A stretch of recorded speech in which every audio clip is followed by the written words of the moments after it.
Survival horror is a pretty difficult genre for any game studio to do well. For every Alien Isolation, it feels like you have about 20 Resident Evil 5s. But when a developer manages to knock it out of the park, they can end up creating something truly unique and memorable. Now, I know a good amount of the people that watch me are hip and rad Zoomers. Yeah, TikToks, am I right, fellow youngs? I'm closer to 30 than 20. But if any of you are old, decrepit, withering millennial husks like me, you may remember that in the early to mid 2000s, the survival horror genre was pretty much dominated by Silent Hill and Resident Evil. And by that I mean pretty much just Resident Evil. Resident Evil kind of owned the genre at this point, which makes sense considering its first game pretty much single-handedly popularized the genre and became its main template for an entire generation. Outside of these two franchises, there really weren't very many decent survival horror titles out on the market. But no empire lasts forever, and sooner or later, a new wave of survival horror games was bound to crop up to challenge Resident Evil's spot at the top. Dead Space was not only one of the first big contenders to rise up, it was also one of the best. Here's why.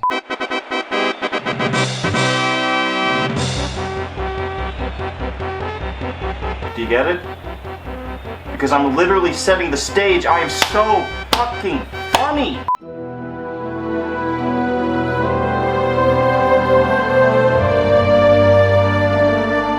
One of the most important aspects of a game, at least in my opinion, is its opening, especially if it's a horror title. This first impression will help set the tone for the rest of the game. As such, it's important to try and find a balance between properly setting up the world along with your character's motivation and respecting the player's time by not overstaying its welcome. Dead Space absolutely knocks this out of the park. Dead Space cold opens into a video from the main character's girlfriend, Nicole. In this video, she seems upset and expresses that something's wrong but doesn't really give any details before it cuts out and the screen pans out to show you and your ship, the USG Kellyan, traveling through light speed waiting to arrive at the USG Ishimura. Over the course of roughly 2 minutes, the game delivers all the information you need going into it without it feeling like an exposition dump.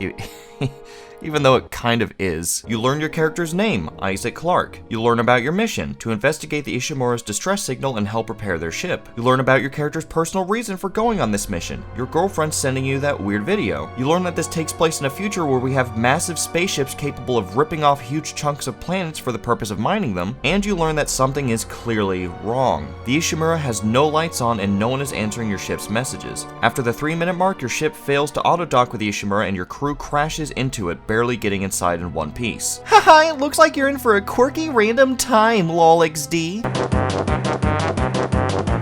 And now, it's time to take control of Isaac. As you and the rest of the crew make your way into the next room, the game continues to hammer home that something is drastically wrong here. This is a huge ship that should have a massive amount of people on board, but there's no one. Not a single person to tell you what's going on. So, Hammond asks you to check a security terminal to see if you can find out what's going on, and then, almost immediately, it begins. The lights shut down and a quarantine is activated. Through the window you can see something in the dark sneak up and kill one of your crewmates. And then another one. They're shooting, yelling, chaos, and then they come for you. A door opens and one of the creatures bursts through a vent, forcing you to run for your life. You don't have any clue what the fuck is happening, just that you need to get out of that room. One room. It only took a couple minutes of dialogue and you going into one room of the ship for the player to get every piece of information they need to prepare for the rest of the game. You know who you are, you know why you're here, you know why you can't just leave, you don't know what you're up against, but you know it does not fuck around. Dead Space delivers so much information in such a quick, well-paced way that it makes the player crave more. And then it's time to actually start playing. I'm so glad we live in an age where all of our technology has projected touchscreen displays. Yeah, same, man.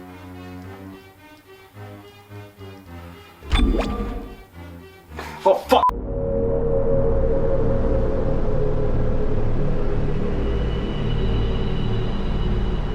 Right off the bat, this game starts taking a pretty different direction than its peers when it comes to how to handle both the combat and how gameplay information is delivered to the player, the latter being the first noticeable deviation. The vast majority of games with any sort of mechanical complexity typically goes the exact same way for displaying information to the player to let them know what their exact situation is. How much health they have, how much ammo they have, how much stamina, how much whatever the fuck that has any sort of numeric value that they need to keep track of. What games will pretty much always do is take some sort of bar or number that counts down, give it a paint job so that it matches the game's aesthetic, and just slap it in the corner forever so it's always right there to check. Now, there's nothing inherently wrong with this system. In fact, I think for most games it's probably the most efficient way to go, but Dead Space made your character silent for a reason. Games do this when they want the character to serve as a sort of self-insert for the player, when they want the player to feel like they're actually the one in that situation. And that's a harder feeling to pull off when you have a fucking Microsoft Excel sheet permanently plastered on the corner of your screen. The people behind Dead Space made a concerted effort to be as innovative as possible, and that includes the way in which they allow the player to keep track of their situation. And that's not just conjecture on my part, that's directly from the creator of Dead Space's mouth. Everything in the game we were going to innovate on,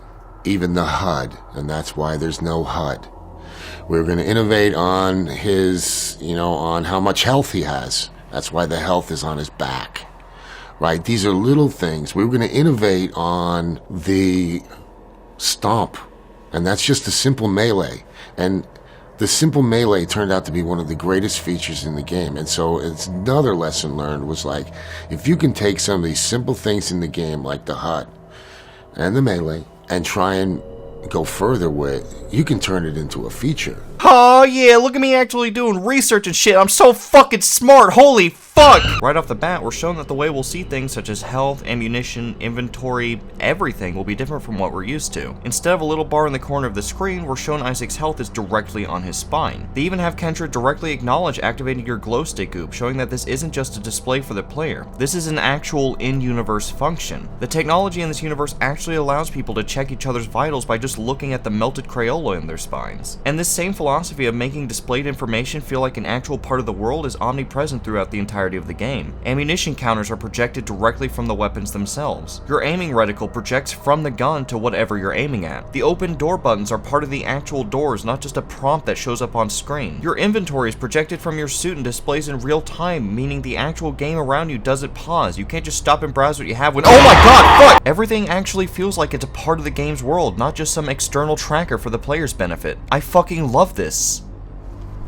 I fucking love this! And of course we can't ignore the actual combat either. Most survival horror is fairly straightforward with its combat. You either shoot for the head or the body. Easy peasy, blam blam! With Dead Space though, it's made painfully clear early on, that's not gonna work. In order to actually kill anything, you have to actively dismember the limbs. This itself isn't exactly the greatest gameplay innovation in the world or anything, but it does help keep the gameplay loop from feeling too stale, especially since enemies actually react in pretty cool ways to their bodies being ripped apart. If you cut off their head, they'll start flailing randomly. Take out their legs, and they'll start to crawl to you with their arms. Shoot this thing in the stomach, and what the fuck? I also really appreciate the subtle way they introduce this mechanic to the player. Okay, thank you, game. We get it. Isaac, be careful. Shooting them in the body didn't seem to work. Go for the limbs. Dismember them. Okay, game. We get it. Oh my fucking god, we get it! Oh, speaking of tearing space zombies apart limb from limb. Man, these Necromorphs are a bunch of pussies. What the fuck did you just fucking say about me, you little bitch? I'll have you know I graduated top of my class in the Navy SEALs, and I've been involved in numerous secret raids on Al-Qaeda, and I have over 300 confirmed kills. I'm trained in guerrilla warfare, and I'm the top sniper in the entire US Armed Forces. You are nothing to me but just another target. I will wipe you the fuck out with precision the likes of which has never been seen on this earth. Mark my fucking words. You think you can get away with saying this shit to me over the internet? Think again, fucker. As we speak, I'm contacting my secret network of spies across the USA, and your IP is being traced right now, so you better be prepared for the storm, maggot. The storm that wipes out the pathetic little thing that you call your life. You're fucking dead, kid. I can be anywhere, anytime, and I can kill you in 700 ways. And that's just with my bare hands. Not only am I extensively trained in unarmed combat, but I have access to the entire arsenal of the United States Marine Corps, and I will use it to its full extent to wipe your miserable ass off the face of this continent, you little shit. If only you could have known what unholy retribution your little clever comment was about to bring down upon you, maybe you could have held your fucking tongue. But you couldn't. You didn't. And now you're paying the price, you goddamn idiot. I will shit fury all over you, and you'll drown in it. You're fucking dead, kiddo.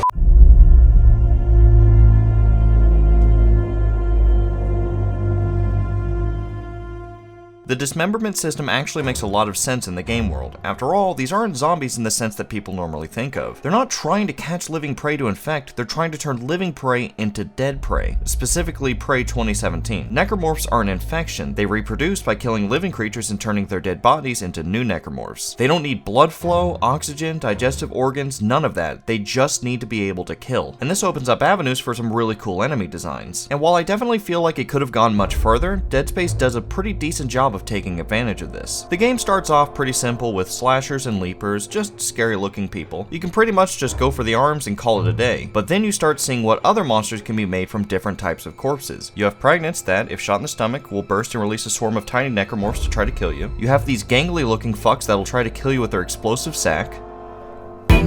You even have literal fucking infants that shoot projectiles at you. Please keep all Discord mods away from this one. The developers really took the time to make sure you have a wide variety of enemies to come after you and did a great job of slowly dripping them into the mix as the game goes on to keep things feeling fresh. And one of the great things about their designs is that it's pretty easy for the player to visually figure out how to combat them. See a Pregnant? Just go for the limbs like anything else and avoid the stomach. See that Exploder? Just shoot the explosive sack while they're far away, or hell, even try to do it when they're near other enemies to take them out too. See these fast fucks? Just hit them with stasis and go to town. You see this thing? Fucking run. And sure, most of the boss necromorphs do end up being pretty boring, shoot the color-coded weak spot on the giant monster type of fights, but for the vast majority of the game, you're dealing with these genuinely terrifying designs running around the ship, walking around a dimly lit hallway, hearing creepy noises all around you, seeing a slasher run around the corner and following it only to get attacked from behind. This game knows how to make enemies scary and spawns them in ways to catch you off guard. Even after I got used to all the various jump scares throughout the game, these enemies are still creepy and dangerous enough to keep me on my toes every time I play it, especially combined with how well the Ishimura's lighting and level design does at keeping you feeling a constant sense of dread. Oh, speaking of the Ishimura, what the fuck actually happened here?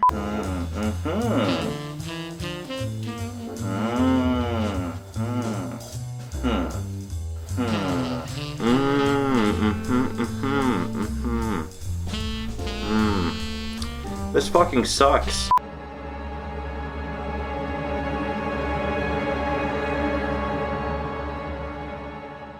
The main story, if I'm being completely honest, is one of the game's weakest points. And by main story, I of course mean Isaac and his attempts to find Nicole and get off the ship. Half the missions end up feeling like random filler to stretch out the game's length, and pretty much every major plot point is either a completely predictable twist that wouldn't surprise a toddler, or just really doesn't make any sense when you think about it for more than 2 seconds. Like, okay, who the fuck does Kendra even work for? She definitely doesn't work for the Unitologist because she's well aware the marker isn't a divine relic. So it's implied that she works for the government because she was expecting help from the USG Valor, but that doesn't make any sense either. If the government didn't consider the Necromorphs on Aegis 7 to be that much of a threat and wanted the marker back, they could have just grabbed it at literally any time. They made the fucking thing and they were well aware of where it was. If they wanted to re-hide it, why not just let Isaac reseal the Necromorph infection and move it later when she can get some backup?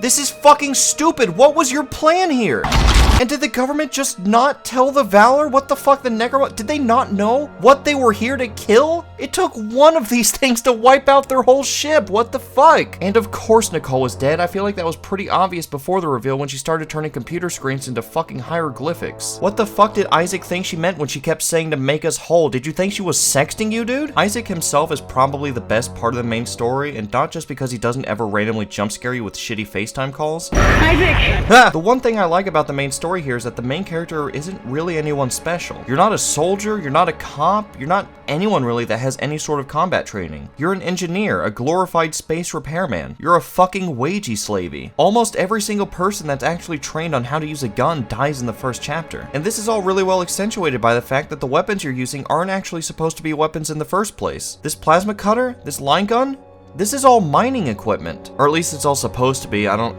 know how the flamethrower helps crack open rocks or anything, and I mean, I guess also the pulse rifle is also just like straight up a fucking gun, but fuck you, the point stands. You're not coming into this situation equipped to take on an alien infection. You're just some guy wearing a fucking engineering suit and using glorified office supplies to protect yourself. But ultimately, the fact that the most interesting part of the game's main story is a guy who literally never speaks, and whose entire character arc is him realizing something that literally anyone with a higher IQ than 7 would have figured out like 3 missions in, that doesn't exactly speak well with the writing here. That being said, there is far more interesting storytelling in the game, and it comes in the form of various text, audio, and video logs throughout the ship, telling the story of how things ended up the way they did. The game, right off the bat, sets up an air of mystery around the Ishimura and makes you wonder what exactly happened here. As you progress, you can find audio and video of different crewmates trying to figure out what the hell is happening and how to fight back. You can listen to Jacob Temple desperately trying to keep the ship from crashing into the planet below. There's footage of Dr. Kyne actually killing the Ishimura's captain after he's lost his mind. You can find audio of Chalice Mercer tying up an innocent man and using him to create a regenerating necromorph due to his batshit zealotry. A regenerating necromorph you actually have to fight, by the way.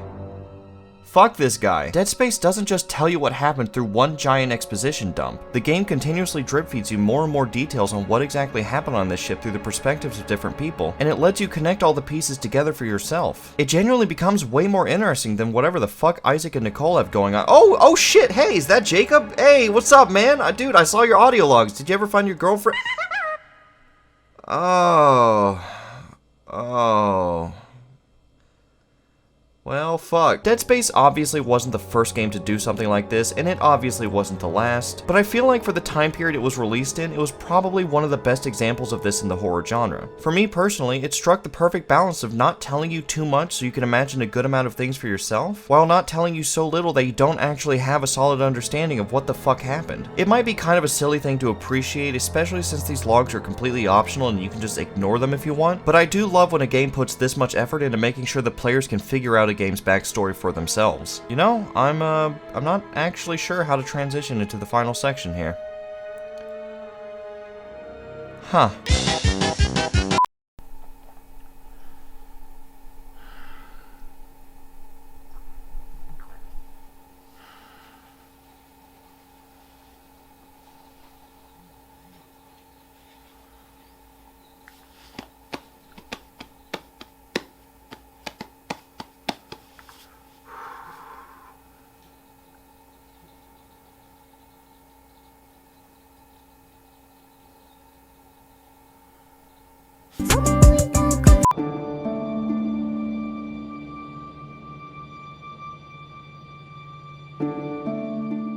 Dead Space is still, to this day, one of my favorite horror titles out there. While it definitely does have its occasional flaw,